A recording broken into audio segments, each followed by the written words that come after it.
side. Murphy shooting, save a rebound on the view.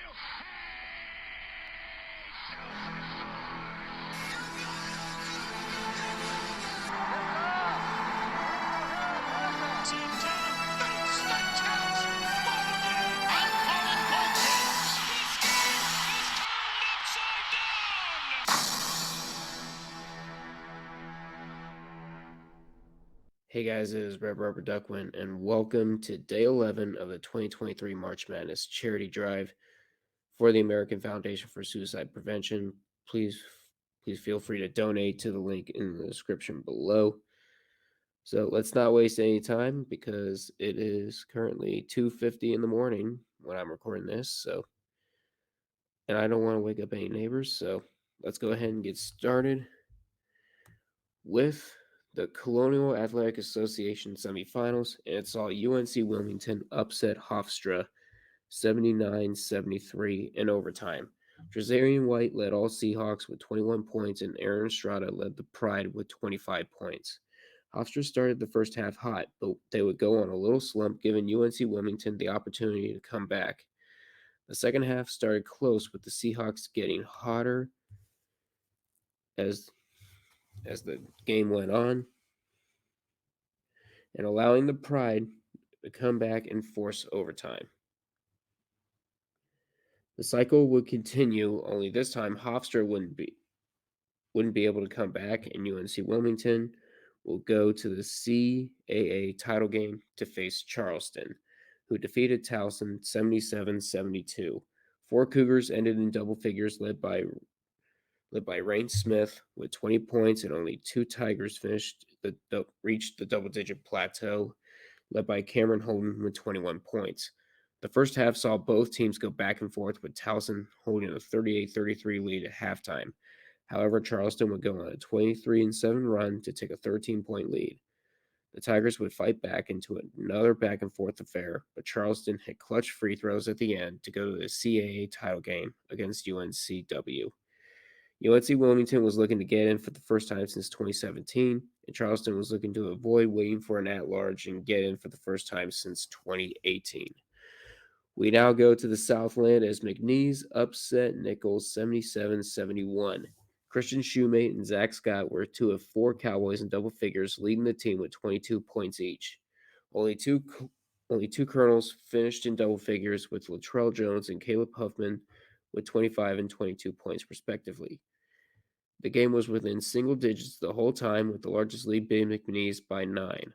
Both teams shot over 50% from three, and despite three cold stretches, the Cowboys heated up at the right time and would move on to take on the top seed Texas A&M Corpus Christi. New Orleans would upset Southeastern Louisiana 82-78. Five Lions ended the night in double figures, with Bookie Anderson leading the way with 18 points. While only three Privateers finished in double digits, Jordan Johnson, with his 32 points, stood out from the pack. This game was perfectly balanced, as all things should be. Both teams had a double-digit lead, there was back-and-forth action, and the game ended close as well. Up 2 with 4 seconds left, Marquez Cooper sank the game-sealing free throws to win it and set up a date with Northwestern State. We now go to the Horizon League, as Northern Kentucky upset Youngstown State 75-63. Both teams had three players in double figures, with Marquez Warwick leading the Norse with 22 points and Adrian Nelson leading the Penguins with 17 points. After a 7-6 Youngstown State lead, Northern Kentucky took the lead and never looked back. 13 turnovers for the Penguins as opposed to 3 for Northern Kentucky. And the Norse would go to the Horizon League title game, where they would take on Cleveland State, who defeated Milwaukee 93-80. The top scorers for both teams were Tristan Enaruna for the Vikings and Jalen Johnson for the Panthers, both scoring 24 points each. Cleveland State started on a 10-0 run, and the lead remained with the Vikings the whole game. Cleveland State shot nearly 50% from the field and hit a third of their threes, and the Vikings will go up against Northern Kentucky in the Horizon League final. And Northern Kentucky would be looking to get in for the first time since 2019, after missing out in 2020 after winning that Horizon League conference title. And then Cleveland State would be looking for their second trip in 3 years.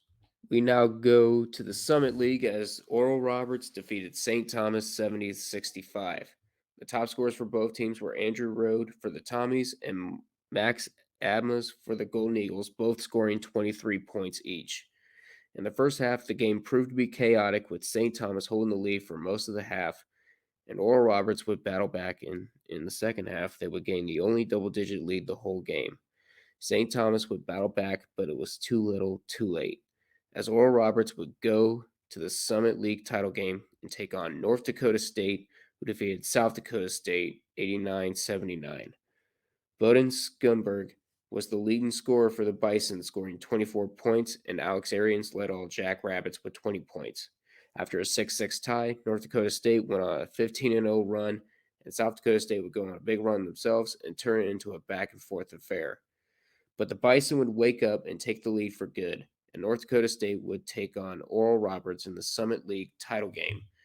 Now, Oral Roberts would be looking to complete an undefeated Summit League season with their second trip in 3 years. Meanwhile, North Dakota State would get a chance to play spoiler along with earning their first trip since 2019. We go to the Big Sky as Montana defeated Idaho State 83-74. Anand Moody led all Grizzlies with 28 points, and Brock McKenzie would lead all Bengals with 31 points. The game was back and forth for up until the first 2.5 minutes of the second half when Montana took the lead for good. They shot 57.4% from the field, and the Grizzlies would take on Northern Arizona. Weber State defeated Sacramento State 70-64. Dylan Jones led all Wildcats with 18 points, and Colin McRae led all Hornets with 16 points. Weber State would start on a 7-0 run, and the Wildcats would hold the lead the entire time. Excluding turnovers, Sacramento State should have had an easy time with the Wildcats, but 15 turnovers compared to 6 for Weber State hurt the Hornets in the long run. The Wildcats would earn a date with the defending champion, Montana State.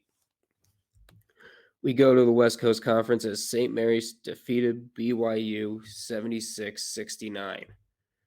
Alex Dukas was the leading scorer for the Gales, scoring 23 points, and Spencer Johnson was the leading scorer for the Cougars, scoring 13 points. BYU could barely catch up for 25 minutes, and the largest lead for St. Mary's was 26. By the time BYU found their groove, it was too little, too late. The Gales would go to the West Coast Conference title game to take on a familiar foe, Gonzaga, as they defeated San Francisco 84-73. 4 Bulldogs finished in double figures, led by Anton Watson with 20 points, and 3 Dons would end in double digits, led by Khalil Shabazz with 26 points. While ESPN says Gonzaga pulled away late, the game was controlled by Gonzaga the whole time. While San Francisco came close, Gonzaga had the game in the bag. They will take on St. Mary's in the most unpredictable tournament championship matchup this year. And Gonzaga is the defending West Coast Conference champion, and St. Mary's last won it in 2019. Both of them are projected to make it to the big dance this year. Let's go to the conference championships. Starting off with the Southern Conference. It saw a rematch between the Furman Paladins and the Chattanooga Mocs, and Furman would beat Chattanooga 88-79.